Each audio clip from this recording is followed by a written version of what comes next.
As you know, for the last number of months, we have been working our way through the Gospel of St. Mark. And what you might not have noticed is that one of Mark's favorite depictions of Jesus is as rabbi or teacher.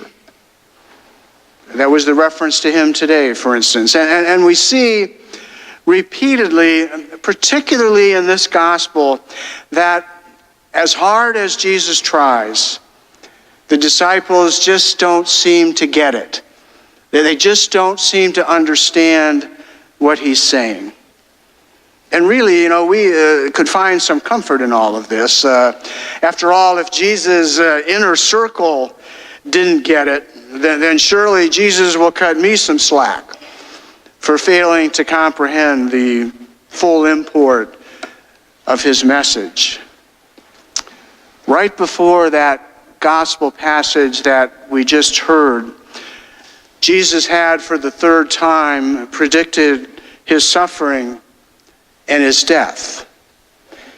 But just as we heard, the disciples are still thinking about power and glory.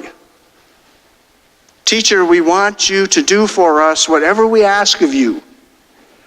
Grant that in your glory we may sit, one at your right and the other at your left.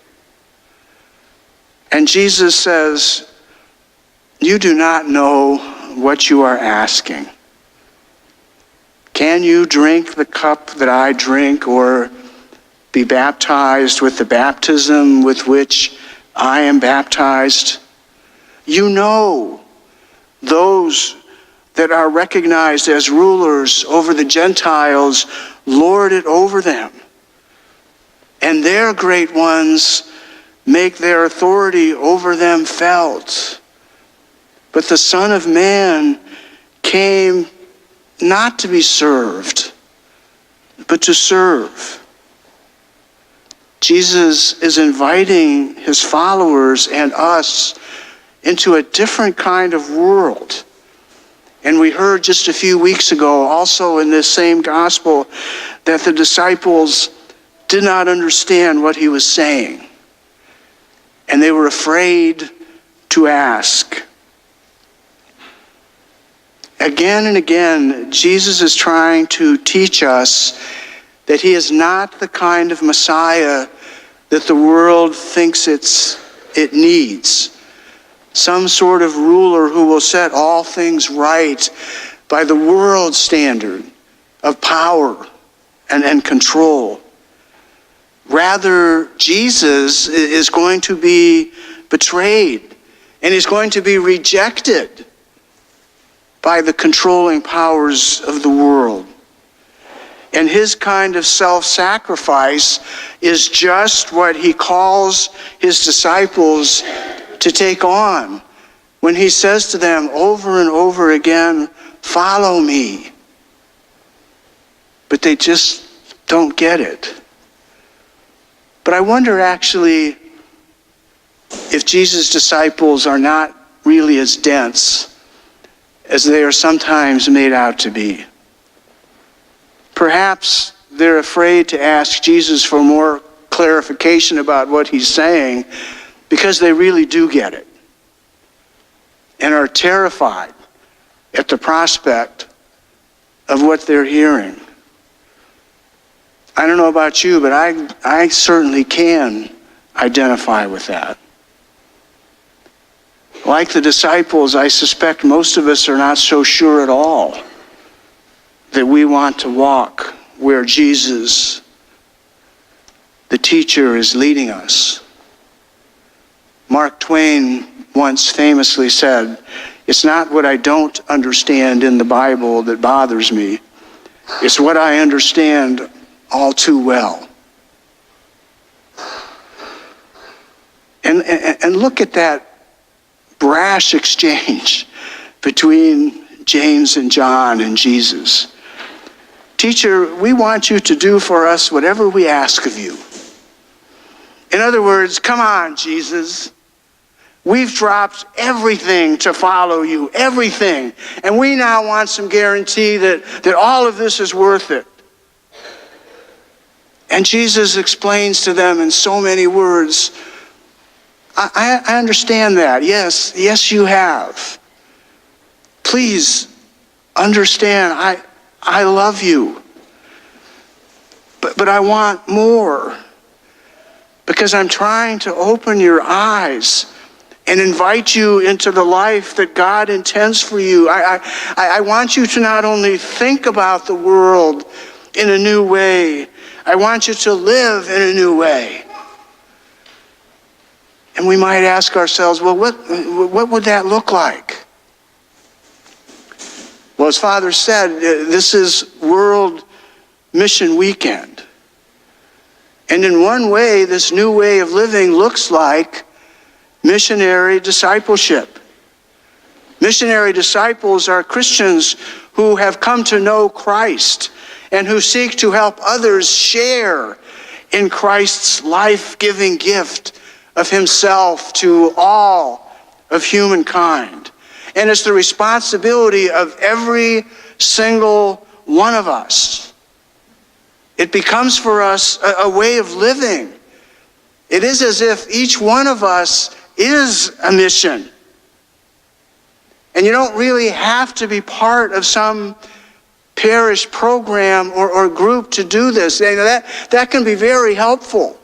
And certainly the support that we receive from one another in this is of very significant importance.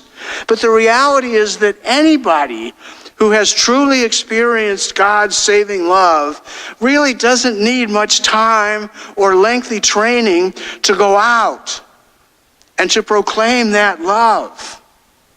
We do it in our personal lives. We do it at work. We do it at the grocery store. If the gospel is ingrained in my life, it is who I am. Then it ought to be reflected in everything that I say and everything that I do in every aspect of my life, of your life. Perhaps you've heard the famous adage, preach the gospel at all times, and if necessary, use words. Well, there's a great deal of wisdom in that. What I'm suggesting to you this morning is, regardless or in addition to how true that is, there are times when it is necessary that we use words. And it's not all that hard. If somebody asks you how you're doing, don't just say you're fine. Tell them that you are blessed. Blessed. And tell them why. Tell them about the great things that God is doing right now or has done in your life. Tell them about how you have experienced the beauty of his love and his mercy. And tell them, you just haven't been the same since you encountered him. How good God has been to you. How he has changed your life. When we speak from our personal experiences, our message gains infinitely greater credibility. So invite people to fall in love with the God who has loved them into their very existence. And this, I would say, is the ordinary way that people like you and me are missionaries. And I know you can't do all of that at once with every person, but you can. You can do something. Then there are some who radically have made missionary discipleship the center of their lives and have detached themselves from all that is known and comfortable to them to bring God's hope and God's healing to those who are most in need, often in a place far away, to those who are seen as outcasts. Usually once a year we have a missionary of this sort come in and share some of their experience with us. And we might say that they are missionaries in an extraordinary way. And our focus on the world missions this weekend is perhaps more on them. So every single parish in the entire world has been asked today to provide the prayerful and financial support that's necessary to bring the Lord's mercy and concrete help to the world's most vulnerable people and communities. Believe me, I know sometimes Jesus' teachings are hard. And the question really isn't if we fully understand every one of his teachings, but rather if we will allow him into our lives. Jesus loves you, and he wants you to see the world and join with him in transforming the world in a new and a fresh and a liberated way. And he prays that perhaps we'll begin to act out of that vision, his vision. But he also knows that we're resistant. And like James and John, you and I at times hide behind our fear. But if we come here, even in our fear, expecting and hoping to meet Jesus, we will begin to change and we will begin to grow. And yes, for most of us, it takes our entire lives. But in the end, it's the only journey in our lives worth taking, because it is the journey toward real freedom, that big vision, and the lofty undertaking that you and I were created for in the first place. If you would stay seated, I'm done. If you would stay seated now, Father has a few words.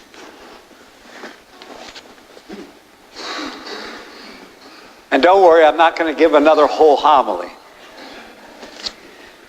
I want to mention a couple things that when Deacon Bob mentioned that World Mission Sunday, again a reminder that there will be a second collection for going around the world, especially those missions that need more attention prayerfully, financially, and that'll be taken up after communion today, that second collection.